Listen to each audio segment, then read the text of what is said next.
अपनी सांसों के ऊपर ध्यान देते हुए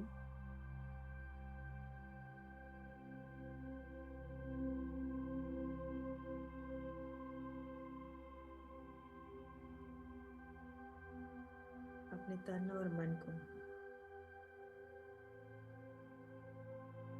हल्का होते हुए अनुभव करेंगे।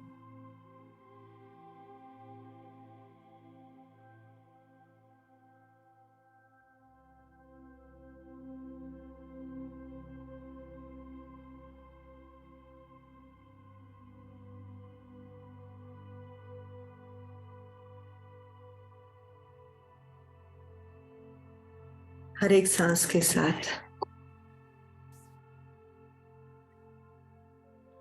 मन में जो भी संकल्प है, सारे संकल्प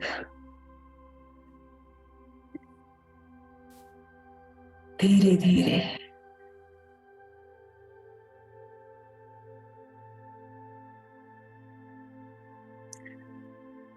अदृश्य होते हुए महसूस करेंगे।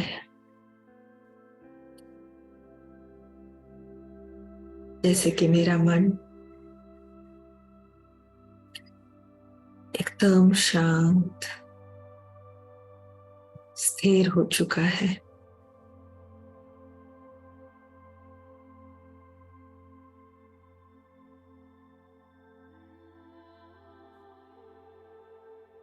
अपने सत्य स्वरूप में शांति की अवस्था में स्थित हो चुका है।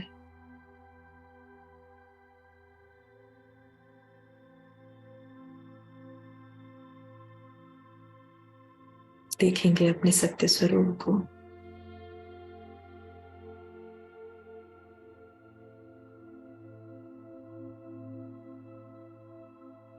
मैं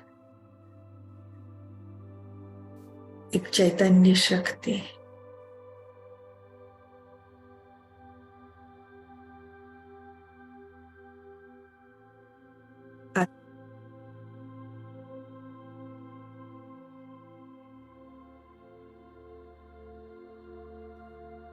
जो इस शरीर के मस्तिष्क के बीचों बीच विराजमान है।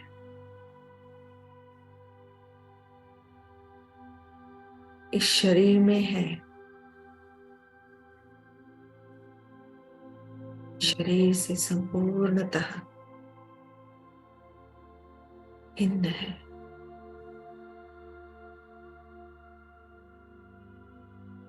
मैं अलग, ये शरीर अलग है।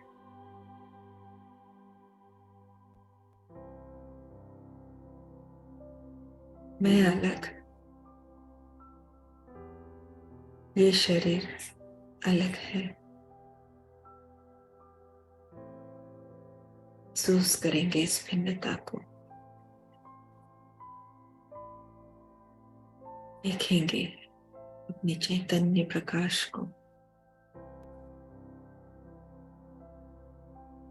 मैं ये हूं, छोटा सा प्रकाश बिंदु। मैं ये शरीर नहीं हूं।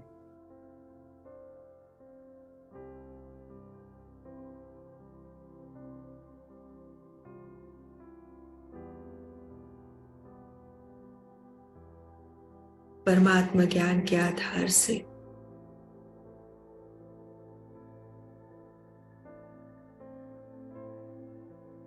मुझ आत्मा की अनेकानेक स्मृतियां अब फिर से जागृत हुई है।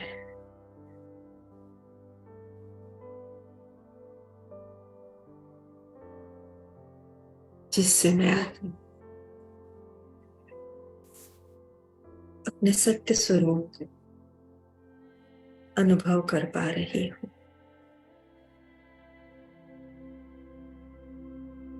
सत्य पिता से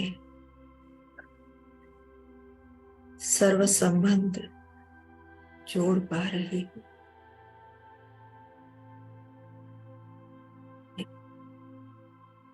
के साथ निभा पा रही हूँ।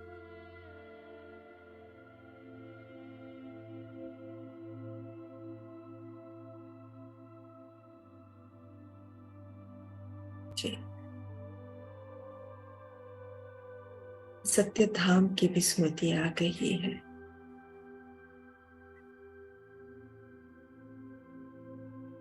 इस चीज को महसूस करती हूँ कि मैं चेतना एक दिव्य शक्ति यहाँ की नहीं,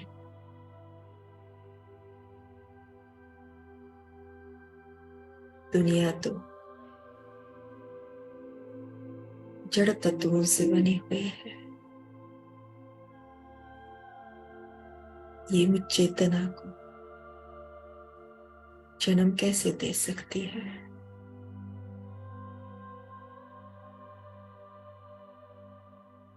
ये सिर्फ मेरे शरीर का निर्माण कर सकती है।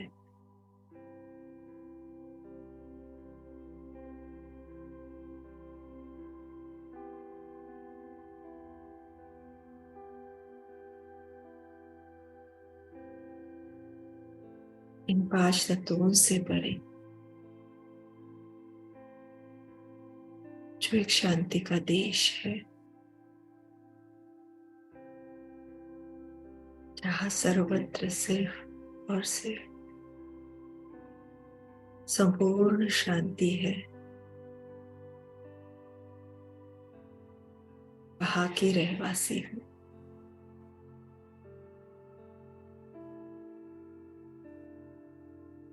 से यहाँ पे आई हूँ।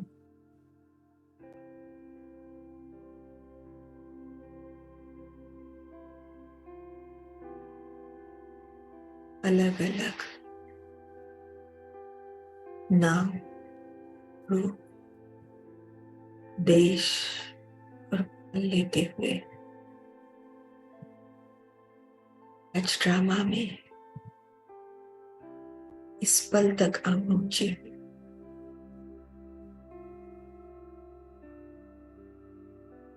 मैं यहाँ पर एक मेहमान हूँ।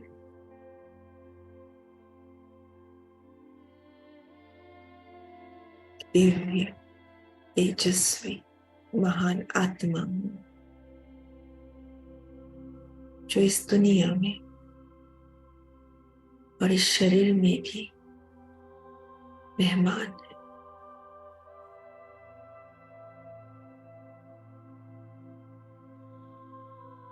मुझे ये स्मृति आई है कि अब ड्रामा पूरा हो,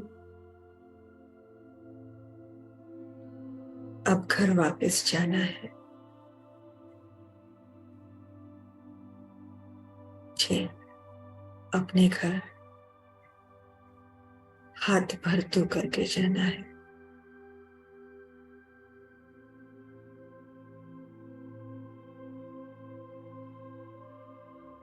संस्कारों के साथ जाना है।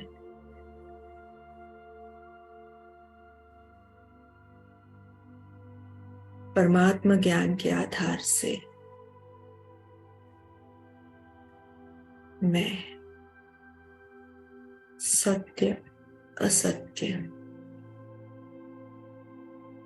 यथार्थ, अयथार्थ, व्यर्थ और समर्थ, इनके महान अंतर को समझ चुकी हूं। इस अंतर को सामने रखते हुए अपने वापस जाने की स्मृति को उजागर रखते हुए सदैव श्रीमत पर ही चलती हूँ।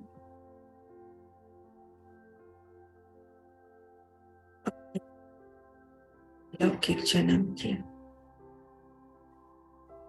अपने भाग्य की, उस रहमदिल पिता की और अपने ईश्वरीय परिवार की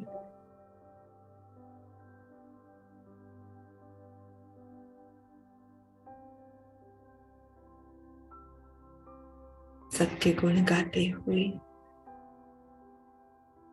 विशेषता देखते हुए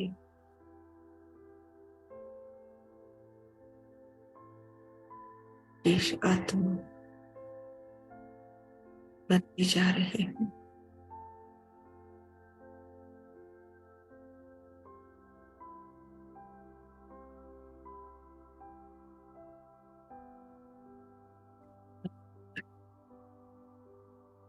महान अंतर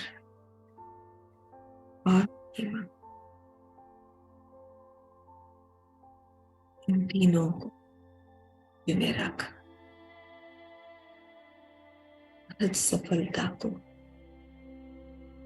और श्रेष्ठता को प्राप्त करते जाए।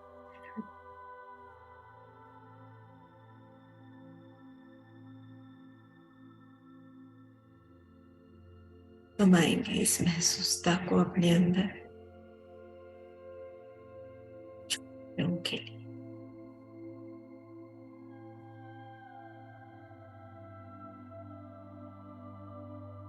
शांति।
ओम शांति।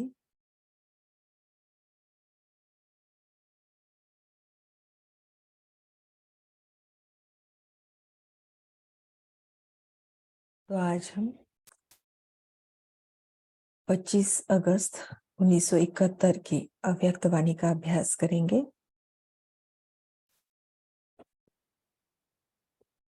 वाणी का टाइटल है मुख्य 7 कमजोरियां और उनको मिटाने के लिए 7 दिन का कोर्स। तो इस वाणी में बाबा ने हम जो सारे पुरुषार्थी बच्चे हैं बाबा के, उनके पुरुषार्थ में जो 7 कमजोरियां हैं उनको गिनाया है।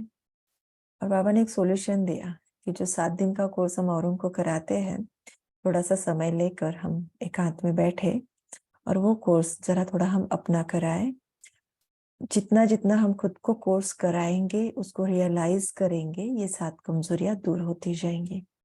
तो ये होमवर्क बाबा ने हमें दिया, चिंतन के लिए एक अभ्यास दिया हुआ है। अब उसके बाद फिर भी बाबा रहम दिल तो है, तो बाबा ने खुद होके ही और 3 पॉइंट्स बताए जिनके आधार से ये 7 कमजोरियां दूर हो सकती है। तो हम वाणी को पढ़ते जाएंगे और समझते जाएंगे कि बाबा आज हमें क्या नए डायरेक्शन दे रहे हैं। तो मुख्य 7 कमजोरियां और उनको मिटाने के लिए 7 दिन का कोर्स। एक सेकंड में वाणी से परिस्थिति में स्थित हो सकते हो। जैसे और कर्मेंद्रियों को जब चाहो जैसे चाहो वैसे हिला सकते हो, ऐसे ही बुद्धि की लगन को जहाँ चाहो जब चाहो वैसे और वहां स्थित कर सकते हो। ऐसे पावरफुल बने हो। तो आपने अब तक की वाणियों में देखा होगा कि पापा ने इनिशियल 69 से लेकर ये 71 72 की वाणियों में सबसे ज्यादा जो अटेंशन रखा, खिंचवाया हमारा, वो साकार में निराकार अवस्था, व्यक्त के साथ अव्यक्त अवस्था, और उसके साथ साथ बुद्धि के ऊपर संपूर्ण कंट्रोल, जो हमारे स्थूल कर्मेंद्रियों पर कंट्रोल है, वो कंट्रोल सूक्ष्म कर्मेंद्रियों पर आए, और उसमें भी विशेष बाबा हमेशा बुद्धि के ऊपर का ये कंट्रोलिंग पावर के बारे में बाबा हमेशा कहते रहे। इसमें भी जब चाहो, जैसे चाहो, जितना समय के लिए चाहो और जहां चाहो, हाँ, ये सारे पॉइंट्स बाबा कहते हैं। तो उतने समय के लिए मैं अपनी बुद्धि को वहां लगा पाऊं, तो ये कंट्रोलिंग पावर आत्मा के अंदर हो। हाँ, तो ये बाबा यह आज भी याद दिला रहे हैं। तो क्या ऐसे स्थित कर सकते हो? क्या इतने पावरफुल बने हो? तो यह विधि वृद्धि को पाती जा रही है। विधि किस चीज की? पुरुषार्थ की। संपन्न और संपूर्ण बनने के लिए ये विधि है। सिंपल। कि मुझ आत्मा की ये कंट्रोलिंग और रूलिंग पावर बढ़ती जाए, तो आप ही मैं आत्मा जो लक्ष्य लेके ये पुरुषार्थ कर रही हूँ, उस लक्ष्य तक आप ही पहुंच जाऊंगी। हम कहे मैं बहुत इतने सालों से ज्ञान में चल रही हूँ, हम कहे मैंने इतनी सेवाएं करी, इतनों का कोर्स किया, ये किया, ये सब हम कहे, और हम समझे अंदर ही अंदर कि हम आगे बढ़ते जा रहे हैं। लेकिन देखा जाए तो ये विधि नहीं है वहां तक पहुंचने की। ये तो बाय प्रोडक्ट्स है विधि के। विधि क्या है? बुद्धि के ऊपर संपूर्ण कंट्रोलिंग पावर आत्मा में वो आ जाए।